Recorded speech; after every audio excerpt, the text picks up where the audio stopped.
জানিয়ে দেব হাতে থাকা সর্বশেষ আপডেট বাংলা সংবাদ। প্রথমেই সংবাদ শিরোনাম। কলকাতায় দেখা মিলল কামালের সঙ্গে হাজী সেলিমের ছেলে।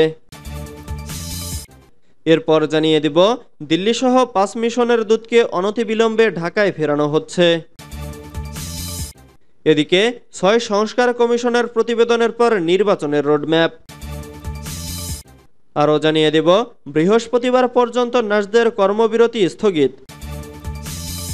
সর্বশেষ জানিয়ে দেব সাবেক এমপি আব্দুস সালাম মুর্শেদি গ্রেফতার। এতক্ষণ শুনছিলেন সংবাদ শিরোনাম, এবারে বিস্তারিত। তবে অনুরোধ থাকবে ভিডিওটিতে একটি লাইক করবেন এবং কমেন্ট করে জানিয়ে দিবেন কোন জেলা থেকে আপনি আমাদের এই ভিডিওটি দেখছেন। কলকাতায় দেখা মিলল কামালের সঙ্গে হাজী সেলিমের ছেলে। সমালোচিত সাবেক স্বরাষ্ট্রমন্ত্রী আসাদুজ্জামান খান কামালের দেখা মিলেছে প্রতিবেশী দেশ ভারতের পশ্চিমবঙ্গের কলকাতার একটি ইকো পার্কে। এ সময় তার সঙ্গে সাবেক সংসদ সদস্য অসীম কুমার উকিল, অপু উকিল ও হাজী সেলিমের ছেলেকে দেখা গেছে। মঙ্গলবার ১ অক্টোবর বেসরকারি টেলিভিশন চ্যানেল 24 এর একটি ভিডিওতে এমনটা বলা হয়েছে। প্রতিবেদনে বলা হয়, গত শনিবার ২৮ সেপ্টেম্বর সন্ধ্যা ৭:৩০টায় ইকো পার্কে আড্ডা দিচ্ছিলেন আসাদুজ্জামান খান কামাল। তার মুখে সাদা দাড়ি ছিল। এছাড়াও সেখানে সাবেক সংসদ অসীম কুমার উকিল, অপু উকিল ও হাজী সেলিমের এক ছেলে উপস্থিত ছিলেন। এ সময় তাদের সঙ্গে আরও কয়েকজন ছিলেন, তবে তারা সেখানে বেশি সময় অবস্থান করেননি। কিছু সময় কাটিয়ে চলে যান।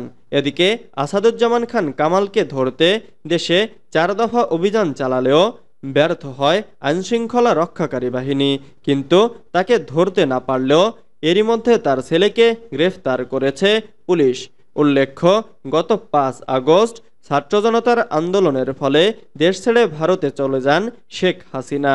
তৎকালীন এই প্রধানমন্ত্রীর পতনের পর তার সরকারের প্রভাবশালী মন্ত্রী ও এমপিদের অনেকের খোঁজ মিলছে না। দিল্লিসহ ৫ মিশনের দূতকে অনতিবিলম্বে ঢাকায় ফেরানো হচ্ছে। ভারতের দিল্লি, আমেরিকার নিউ ইয়র্ক, বেলজিয়ামের ব্রাসেলস, অস্ট্রেলিয়া ও পর্তুগালে নিযুক্ত বাংলাদেশের রাষ্ট্রদূত ও হাইকমিশনারকে বর্তমান দায়িত্ব ছেড়ে অনতিবিলম্বে ঢাকায় সদর দপ্তরে ফেরার নির্দেশনা দিয়েছে পররাষ্ট্র মন্ত্রণালয়। মঙ্গলবার ১ অক্টোবর পররাষ্ট্র মন্ত্রণালয়ের প্রশাসন অনুবিভাগের পৃথক অফিস আদেশে ৬ রাষ্ট্রদূত বা হাইকমিশনারকে ঢাকায় ফেরার নির্দেশ দেওয়া হয়েছে। বর্তমান দায়িত্ব ছেড়ে যে ৫ দূতকে ঢাকায় ফিরতে বলা হয়েছে তারা হলেন হাইকমিশনার মোহাম্মদ মোস্তাফিজুর রহমান, রাষ্ট্রদূত ও স্থায়ী প্রতিনিধি মোহাম্মদ আব্দুল মুহিত, রাষ্ট্রদূত মাহবুব হাসান সালেহ, হাইকমিশনার এম আল্লামা সিদ্দিকী ও রাষ্ট্রদূত রেজিনা আহমেদ।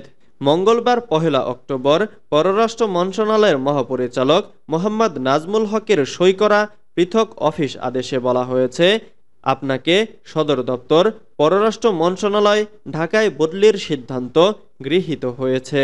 আপনার বর্তমান দায়িত্ব ত্যাগ করে অনতিবিলম্বে ঢাকা সদর দপ্তরে প্রত্যাবর্তনের জন্য অনুরোধ করা যাচ্ছে।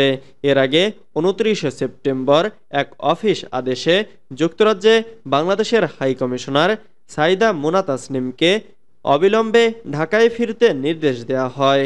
১০ম ব্যাচের কর্মকর্তা এম আল্লামা সিদ্দিকী ১৯৯১ সালে পররাষ্ট্র মন্ত্রণালয়ে যোগদান করেন।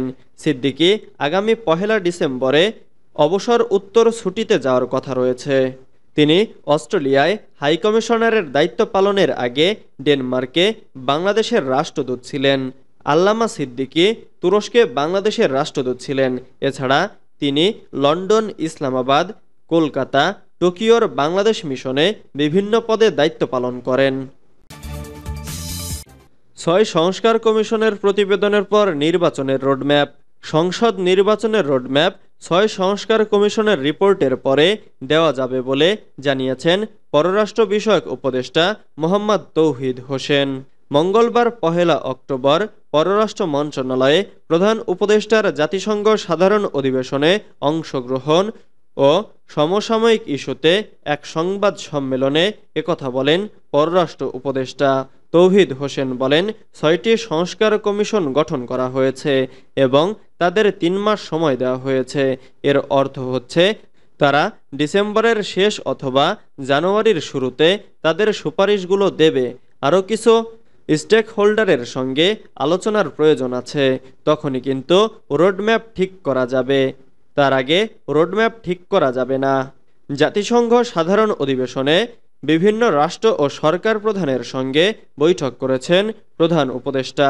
সেখানে নির্বাচন নিয়ে বিদেশিরা জানতে চেয়েছেন কিনা এমন প্রশ্নে পররাষ্ট্র উপদেষ্টা বলেন, সবার সঙ্গে আমরা বিষয়গুলো এমনভাবে উপস্থাপন করেছি যে তাদের বেশি কিছু বলার ছিল না। আমরা তাদের প্রেক্ষাপট বলেছি। এ সরকার আসতে চায়নি এবং নিজে থেকে আসেনি। তিনি বলেন, যুব সম্প্রদায় কিছু জিনিস চায় এবং তারা এমন একটি ব্যবস্থা চায় যেখানে স্বৈরাচারী সরকার প্রতিষ্ঠিত হতে না পারে। অন্যান্য ক্ষেত্রেও তারা সংস্কার চায়। আমাদের এজেন্ডার সঙ্গে তাদের চাওয়া মেলে। আমরা গোটা বিষয়টি তাদের খুলে বলেছি এবং জানিয়েছি এরপরে নির্বাচন দিয়ে আমরা এখান থেকে সরে যাব। বৃহস্পতিবার পর্যন্ত নার্সদের কর্মবিরতি স্থগিত। দাবি মেনে নেওয়ার আশ্বাসে সারা দেশে আগামী বৃহস্পতিবার ৩ অক্টোবর পর্যন্ত কর্মবিরতি স্থগিত করেছেন নার্সিং ও মিডওয়াইফারি সংস্কার পরিষদের আহ্বায়ক ডক্টর মোহাম্মদ শফিকুল ইসলাম। মঙ্গলবার ১ অক্টোবর রাত ৯:৩০টায় ঢাকা নার্সিং কলেজের সভাকক্ষে এক সংবাদ সম্মেলনে সাংবাদিকদের একথা জানান তিনি। ডক্টর মোহাম্মদ শফিকুল ইসলাম বলেন, আজ স্বাস্থ্য উপদেষ্টার সাথে আমরা ৩ সদস্যের একটি প্রতিনিধি দল সাক্ষাৎ করেছি। আলোচনা সন্তোষজনক ফলপ্রসূ হয়েছে। তিনি আমাদের আশ্বাস দিয়েছেন, পরিচালক পদে নার্সদের মধ্য থেকে যোগ্য ব্যক্তিদের পদায়ন করা হবে এবং তিনি তার মনোনীত ব্যক্তিকে নির্বাচন করে পদায়ন করবেন। পরে মহাপরিচালক পদে নার্সদের মধ্য থেকে পদায়ন করবেন বলে আশ্বস্ত করেছেন।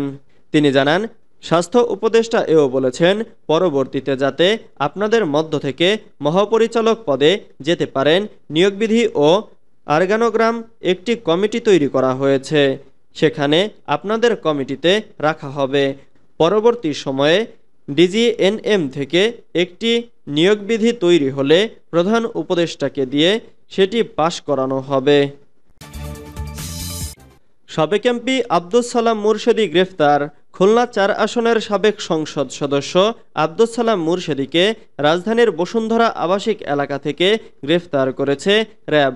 ২০২২ সালে খুলনার ফুলতলা এলাকায় হামলা, আক্রমণ ও হত্যার অভিযোগে দায়ের করা একটি মামলায় তাকে গ্রেফতার করা হয়েছে। র্যাব সদর দপ্তরের লিগ্যাল অ্যান্ড মিডিয়া উইংয়ের সহকারী পরিচালক এএসপি আনম ইমরান খান এসব তথ্য নিশ্চিত করেছেন। গত ৫ আগস্ট ছাত্র জনতার অভ্যুত্থানে শেখ হাসিনা সরকারের পতনের পর থেকেই আওয়ামী লীগের শীর্ষ নেতাদের মতোই গা ঢাকা দিয়েছিলেন আব্দুস সালাম মুরশেদি। আব্দুস সালাম মুরশেদি জাতীয় দলের সাবেক ফুটবলার ছিলেন।